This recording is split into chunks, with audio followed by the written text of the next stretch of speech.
여러분, 까마귀라고 하면 한국에서는, 우리나라는 뭔가 좀 불길한 느낌을 주는 새라고 그렇게 인식이 되고 있습니다. 까마귀 여러분 보셨습니까? 좀 새까맣죠. 새까맣고 우는 소리도 아주 듣기가 좀 거북합니다. 거북하고 나무에 까마귀 떼들이 이렇게 붙어앉아 있으면 좀 공포 영화를 보는 것 같기도 합니다. 아주 소리도 좀 이상하고 깍깍하고 그러죠. 우리나라는 까마귀가 그다지 좋은 느낌의 새는 아닙니다. 성경에 보면 은근히 까마귀가 많이 나옵니다. 까마귀가 많이 나오는데요. 가장 먼저 나오는 장면은 창세기 8장의 노아 방주입니다. 노아가 이 홍수 심판 이후에 물이 빠졌는지 안 빠졌는지 까마귀를 날려 보내죠. 이게 처음으로 나온 장면이 이 까마귀가 여기서 나오죠. 레위기나 신명기서를 보면 먹지 말아야 될 부정한 동물의 범주에 이 까마귀가 또 들어 있습니다.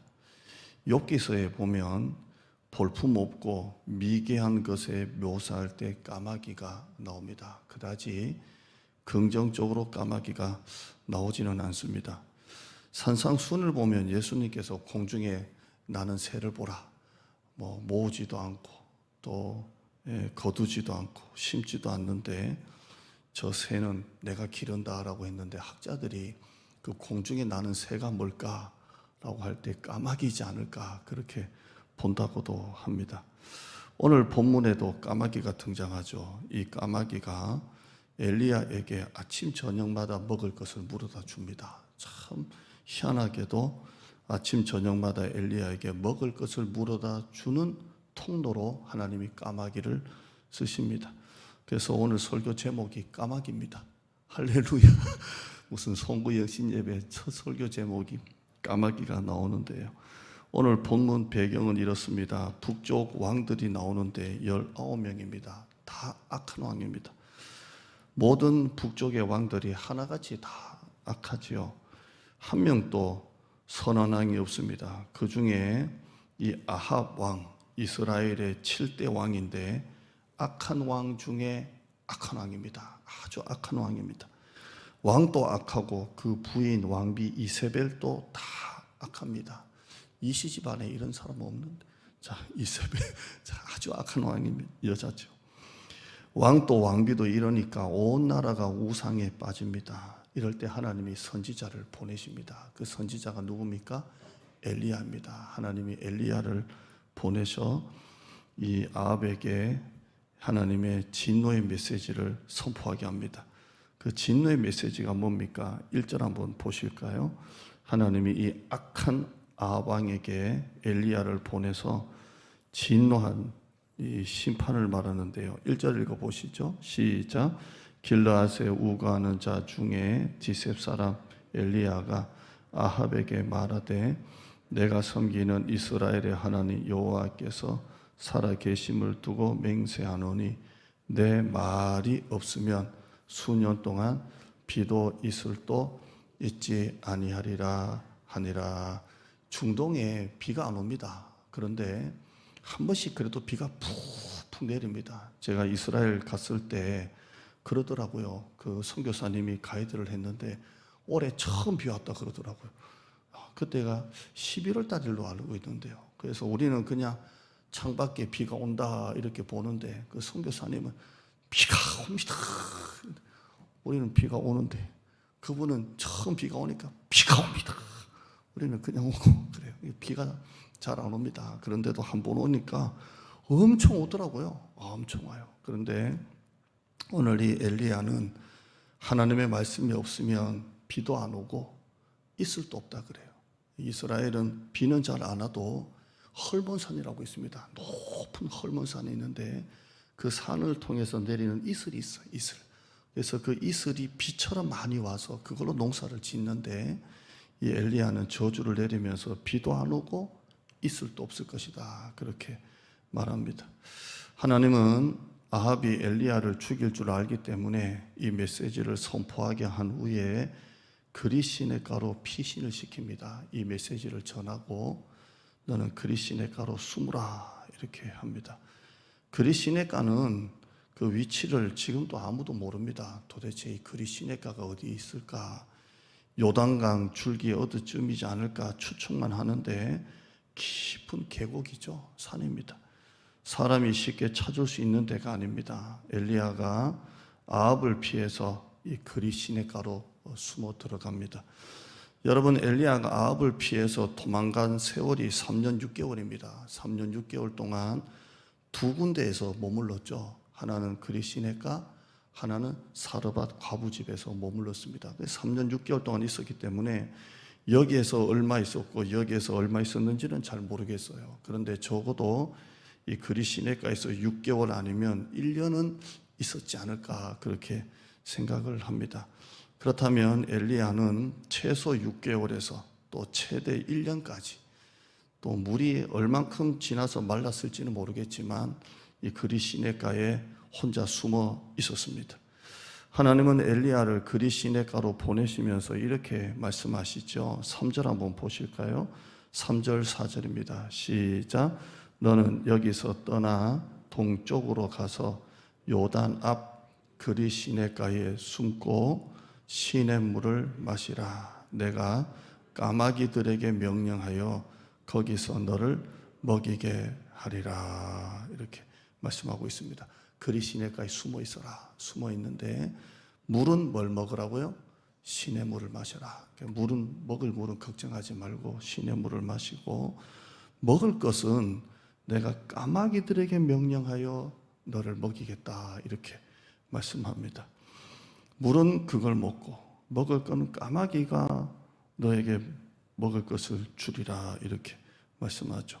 엄청난 약속입니다. 물은 그걸 먹고 먹을 것은 까마귀가 물어다 준다는 겁니다. 근처에 사는 누가 먹을 것을 주는 것도 아니고 독수리도 아니고 비둘기도 아니고 까마귀들이 그들에게 준다는 겁니다. 어떤 분 설교를 보니까 왜 하필 까마귀냐 이걸 설교하는 분도 있더라고요. 왜 하필 하나님이 다른 새 놔두고 까마귀냐 이렇게 하시는 분도 있는데, 사실 왜 하필 까마귀냐라는 것은 설교할 게 없습니다. 여기서 중요한 것은 까마귀냐 독수리냐가 중요한 게 아니라 그걸 누가 쓰시느냐 하는 게 중요한 겁니다. 독수리면 어떻고 까마귀면 어떻습니까? 독수리가 중요하고 까마귀가 중요한 게 아니라 그걸 누가 쓰느냐라는 것이 중요한 겁니다. 여러분, 내가 중요한 게 아니라 쓰시는 하나님이 중요한 것입니다. 참새면 어떻고 독수리면 어떻습니까? 하나님이 쓰시는 겁니다. 하나님이 쓰시는 것. 내가 중요한 게 아니라 나를 쓰시는 하나님이 더 중요한 것입니다. 하나님이 엘리야에게 한 약속이 무엇입니까? 내가 너를 책임져 주겠다. 아무도 너를 돌봐주는 사람 없고 먹을 것을 주는 사람이 없어도 내가 너를 책임져 주겠다 하는 게 하나님의 약속입니다. 오늘 이 이야기를 여러분과 좀 첫 예배에 두 가지로 여러분과 좀 나누려고 합니다. 첫째는 하나님이 우리를 위해서 준비하신 까마귀가 있다는 겁니다. 여러분, 올해 한 해도 여러분의 가정을 위해, 우리를 위해 하나님이 준비된 까마귀가 우리 가운데 있다는 것입니다. 엘리야는 하나님의 말씀에 순종해서 진짜 그리 시내가로 들어갑니다. 100% 하나님의 말씀을 신뢰합니다. 정말 아무도 도와주는 사람이 없고 아무도 먹을 것을 주는 사람이 없는데도 하나님의 약속을 딱 붙들고 시내가로 들어갑니다. 이게 한 달, 두 달이 아니잖아요. 3년 6개월 중에 제가 6개월 아니면 뭐 최대 얼마 정도라고 얘기는 했지만 그 긴 시간 동안 하나님이 진짜 들어가라고 하니까 들어갑니다. 들어가고 물은 그걸 먹고 뭘 기다립니까?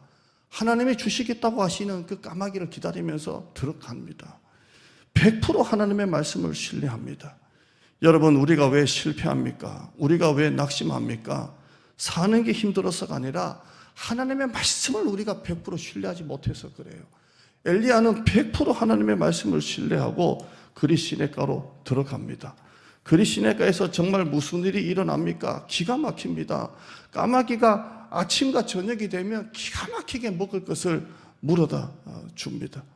제가 우리 집에서 배달의 민족 이런 걸로 음식을 시키면요, 너무 재밌는 게 뭐냐면 오토바이가 출발할 때부터 이 그림이 이렇게 보이잖아요.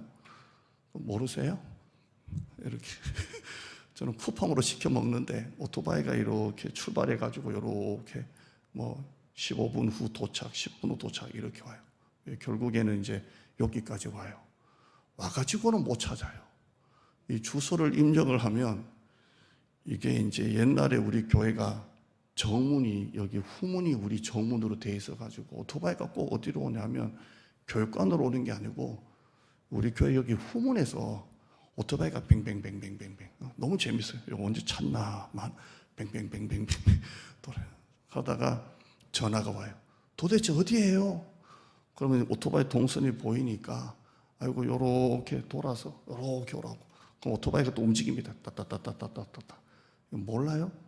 자, 그렇게 해가지고 띵동하고 들어와요. 이 최신 배달의 민족 앱을 통해서도 오토바이가 헷갈려요. 근데 이 까마귀는 기가 막히게 그리시네가라는 사람이 아무도 모르는 그곳에 엘리야에게 정확하게 날아옵니다. 그리고 아침 저녁마다 정확하게 와서 먹을 것을 물어다 줍니다. 여러분, 이걸 당연하게 생각하는 사람이 있는데 여러분의 가정에 매일 아침 저녁마다 참새라도 그냥 날라온다고 생각해 봐요. 이거 참 신기한 거예요. 있을 수 없는 일이 엘리야에게 일어난 것입니다. 여러분, 하나님은 하나님의 사람을 그렇게 먹이시는 거예요.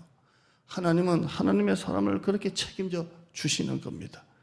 우리는 우리 머리와 생각으로는 도저히 계산할 수 없는 하나님의 채우심이 있다는 겁니다. 우리 힘으로는, 우리 머리로는 도저히 계산할 수 없는 하나님의 공급하심이 있다는 겁니다. 여러분의 회사, 가게, 자녀, 지금까지 뒤돌아보면 참 순간순간마다 하나님의 기적이라는 것을 보게 됩니다. 지금까지 여러분의 노력으로 왔습니까? 은혜로 왔습니까? 우리는 철저하게 우리의 노력이 아니라 하나님의 은혜로 여기까지 왔습니다. 저는 우리 교회 지금 4년째, 내년에 5년 들어가는 목회를 하고 있는데요. 우리 교회 이 재정을 가만히 이렇게 들여다보면 참 너무 이게 신기하다. 참 신기하다. 사실 부목사님도 있고 담임 목사도 있고 참 이게 신기하다. 어떻게 이게 계속 이렇게 돌아가지? 이게 참 신기한 거예요. 이게 통계적으로 수치로 보면 이게 이렇게 돌아갈 수 있는 게 아니거든요. 사실 코로나 2년 동안 맞이해서 있는데도 이게 휘 잘 돌아가요. 참 신기하다. 신기하다. 하나님은 언제나 우리에게 우리의 모든 필요를 전적으로 책임져 주시는 거예요. 전적으로 책임져 주세요. 여러분, 거래처가 끊기고 한 거래처가 끊기면 막막한데요. 희한하게 하나님께서 또 다른 거래처를 열어주시는 거 경험해 보셨습니까? 가게를 하시는 분은 이 단골 손님이 끊기면 또 다른 단골 손님이 들어오는 것을 경험해 보셨습니까? 목회를 하면 목회 현장에 지금까지 하나님께서 수많은 까마귀를 하나님이 보내주신 것을 보게 됩니다. 저는 재정에 관해서 확신이 하나 있습니다. 내가 지금 하고 있는 일이 하나님께로부터 온 일이라면 하나님은 그 일을 책임져 주신다는 거예요. 이 일이 정말 하나님께로 온 것이라면, 하나님이 하라는 것이라면 순종할 때 하나님은 언제나 그 필요를 정확하게 채워주신다는 것을 저는 경험을 했습니다. 올해 우리는 코로나 가운데서도 우리가 선교지를 정해놓고 또 후원을 하고 있습니다. 그 필요도 하나님께서 다 채워주시는 겁니다. 이 사명이 내가 꼭 감당해야 될 사명이고 이 일이 정말 하나님이 기뻐하시는 일이라면 하나님은 언제나 채워주신다는 거예요. 기가 막히게 채워주신다는 겁니다. 올해도 변함없이 여러분의 가정에 까마귀의 은혜가 순간순간마다 있기를 주님의 이름으로 축원합니다. 항상 하나님의 필요를 채워주십니다. 걱정할 거 없어요. 두 번째는 오늘 설교 제목입니다. 까마귀냐 하나님이냐라는 겁니다. 어디에 포커스를 맞추냐 하는 겁니다. 여러분, 엘리야가 매일마다 떡과 고기를 까마귀가 물어다 주잖아요.